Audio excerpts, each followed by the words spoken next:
Hey, Katrina here from Scrappy Horses. Welcome to my YouTube channel. A very warm welcome to all of those who are new and haven't been here before. You are stumbling in to one of my art journaling to music layouts. And today I have chosen to sort of art journal the work from Dan Fogelberg called Ghosts. Now, if you've not heard this song before, I'm going to link it below and you need to check it out because it is great. You are going to love it. A few more details about that song later on in the video. For now, let's get into Cricut Design Space. This is where I like to start designing my layouts, and I use a lot of die cuts, so it's just a great place to design and get those die cuts. If you want, you can pause this video and take a look at where the different cuts came from in Cricut Design Space. If you're not interested in that and you just want to move on with me, that's fine. We're going to move on to the craft table. And so here we are at the craft table. I've got my background piece that I've Copic colored. I've got some beads, my tombstones, my gates, my title, ghosts, my little ghostly girl, a flower and some prima flowers, and some metal clocks from my stash. I'm going to start by putting a piece of cereal liner. You know what cereal comes in your cereal box, and I just slip that behind my page. And now I'm taking my lyrics page and I'm just ripping it using a ruler. Not too worried about keeping it straight. That's not my objective.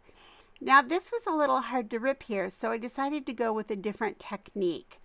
What I have is I have a metal ruler on top of my page, and underneath that is just a glass plate. This particular pair of scissors is pretty bad. I mean, there's not a lot of sharpness left on them.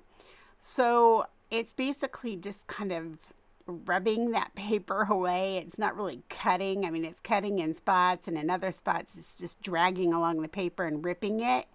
But it gives it a really messy look, and I like that for this particular page.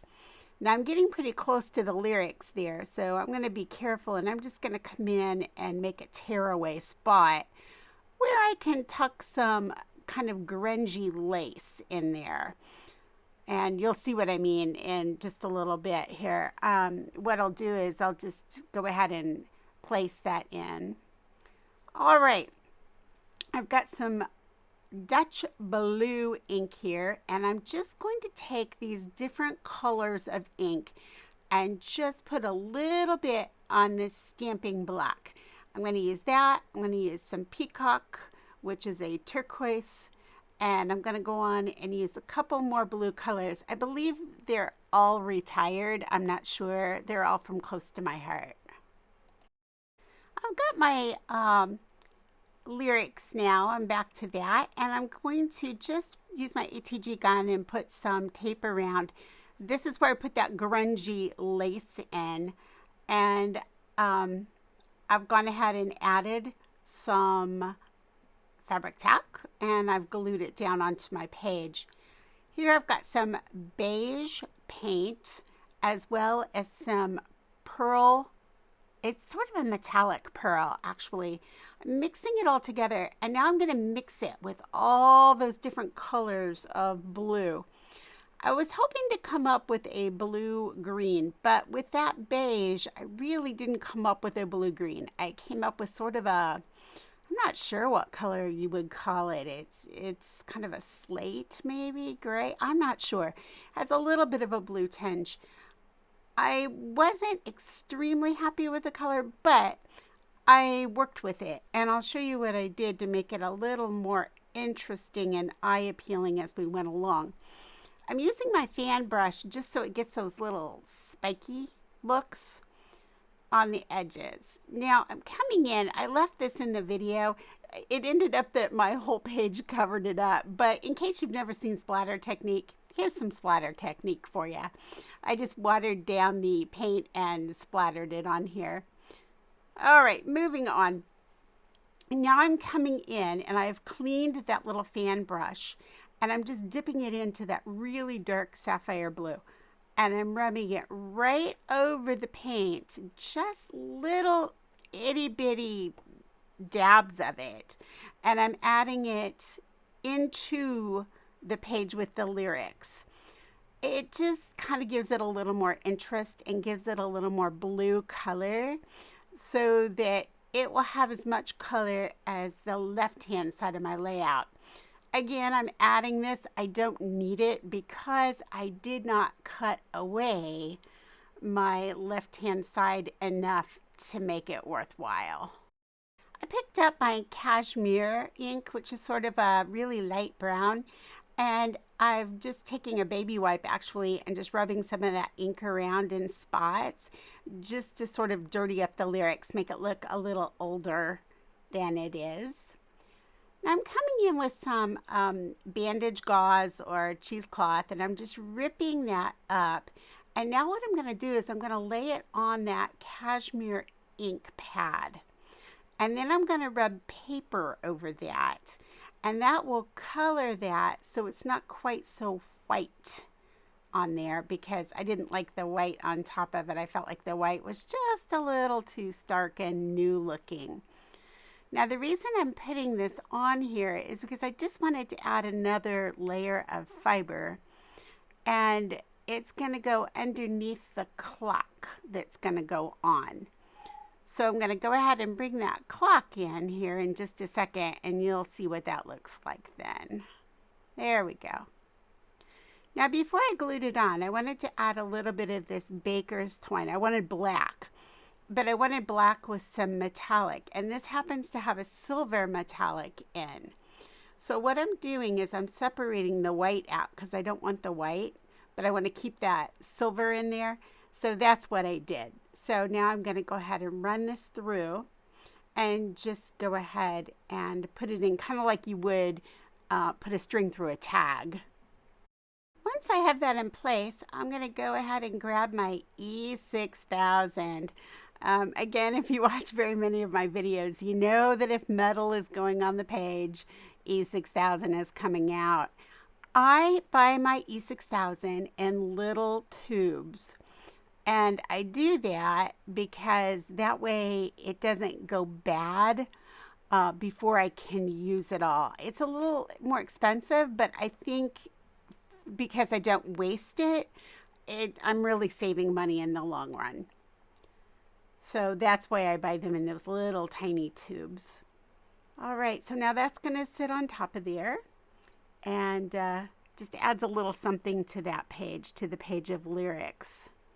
Now you'll see there's a little bit of cheesecloth up there over the lyrics. That didn't get glued down. That was just left over. You'll see later that it goes away. It disappears. All right, we're bringing in those gate pieces now. And I will tell you that when I cut those gate pieces on my Cricut, let me give you a Cricut hint there. I didn't cut those with normal speed. I cut those under intricate cuts. So when you go into your Cricut design, you can decide what kind of cut you want, and I chose intricate for that. All right, so I'm pulling in some Ranger vintage photo, and I'm going to go ahead and just sort of ink up that little girl, the edges of her. I thought she had kind of a ghostly look about her. She's from GeckoGalz, and I'll tell you right up, if you look for her, she doesn't look like this. She has a raven sitting on her head, but I didn't want the raven on her head for my layout, so I just cut the raven off. That's all I did. Now, in Cricut Design Space, I did an offset to make that shadow around her, and I left it white because I wanted it to have a glow on top of the dark colored page. This is a Prima flower. It has newsprint on it, kind of vintage, and I was just adding a little bit of the vintage photo to that. Now we're coming into some embossing because I always like to emboss. I think it adds a lot of texture. So I'm putting these in the embossing pad, and it is Versamark. And now I'm adding black. over my black cardstock. This will give it sort of a black shiny appearance. And I'll be honest, I'm not worried if I hit every single part of it. All right, that was not my goal, because now I'm going to bring in some silver to go over the top of that. And again, I'm not worried about hitting every single part of it. Now, I will tell you straight up that I go ahead and I heat emboss this and then decided it was still too dark for my Copic colored background. So in order to remedy that, there was no way I was going to change my Copic colored background at this point. I suppose I could have. I could have done a really light coat of some white paint over it, like dry brush the white paint, and that would have given it a really ghostly appearance actually, but I was afraid I'll be honest, I was afraid I'd mess it up. So instead, I decided, you know what, I'm just going to go back and fix these gates, and you'll see how I do that a little bit later. I'm bringing in these tombstones now, and I'm going to go ahead and just get a little inky here and just put fingerprints on it. Now, I didn't like the way that first one turned out. I like the way these others turned out, so I just flipped it over and tried again on the other side. I'm just basically just trying to get a tiny bit just to make it look sort of old and distressed, like it's been weathered. Now I'm coming in with some of that pearlescent paint, and I'm going over that I've darkened, and that gives it sort of a shimmery glow, which will make it pop off the page a little bit more and show up, because it's going to be going behind the gates.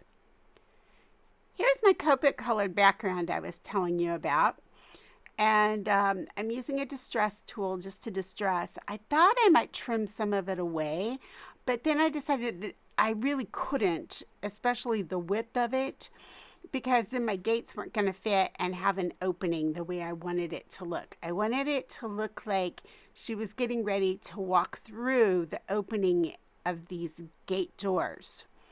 So that's why I chose not to trim any of it away and lose my splatter effect. And you'll see when I put the gates on here what I'm talking about, which is right now.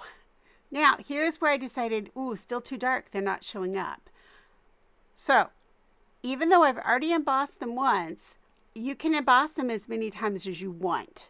You just simply put them back in the embossing ink, and this time I'm being a little more generous with my silver. And now you can see that more of the silver is showing up on that black. Now, if you have a really keen eye, you're going to notice that I rip up the my left-hand side gate. But you know what? That's okay. I didn't care. It didn't show up that much, and it just made it look a little battered and old, which was fine. All right, so I'm putting in my little tombstones, being careful not to, put them too high up so they look like they're hanging in the air, like they're grounded on the ground. I'm using my Zig two-way glue pen for these gates. Now, if somebody has a better way to do that, let me know in the comments below, because wow, that was time consuming. I trimmed a lot of that out because you didn't want to sit and watch me do that forever, but it did work. And you'll notice that I only glued down the outsides of them, so the insides actually flip up like they're opening. I put some stamp blocks over them to hold them to let that dry while I came over and got my little girl ready to go. And she is getting some tape runner as well as fabric tack. I am a huge proponent of fabric tack. I love it. I really love it. I use it for just about everything. Okay, so here we are. We've got some flowers coming in, and that one I inked up pretty heavily and then decided it was a little too heavy, and so I changed it out, and I'm saving that for another piece. This flower, you will note that it's pretty bulky, and I smush it up, but I have it positioned so that it's actually on the outside of pages. My pages are shorter than my actual book cover, and I shouldn't say shorter, I should say they're less in width. And it is actually hanging off. You can really see it here. It's going to hang off so that it's out past extending past the book page. So when I close the book, that flower is not actually in the book. And I like that. In my art journaling and in my junk journals, I have stuff coming off the pages willy-nilly everywhere. I just like that look. I like threads hanging out. I like lace hanging over. So that's just a look that I really enjoy. Okay, I have glued in my title, Ghosts, and I kept that just stark white so it would just pop off the top of that page. Adding a little more glue down here for my flower, and then I decide, wait, I want to do something interesting with the stem. I don't want it just hanging there like that, although that would have been okay. I decided I'm going to add some of these teeny tiny little gems. And so I'm just kind of threading them onto the stem of this flower. And then I'm going to bring in my piercing tool, and I'm going to wind that stem around my piercing tool so that it has sort of a spiral effect to it. And I believe that's what I'm doing right now. Yes, there we go. I got my hands back in the frame there for you.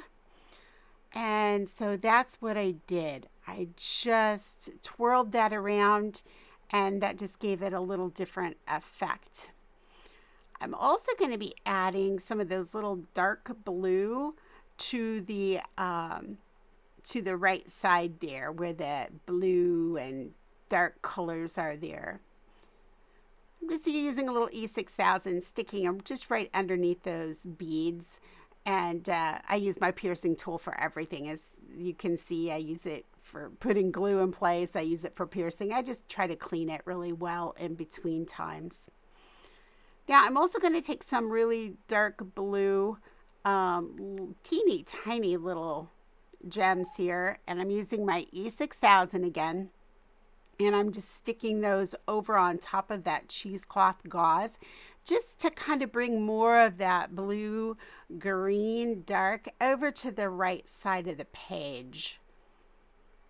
All right, that brings us to the end of another layout. And I didn't even have a chance to tell you about Ghosts. So let me tell you really quickly about this. It's from the album The Innocent Age, and it was released in 1981.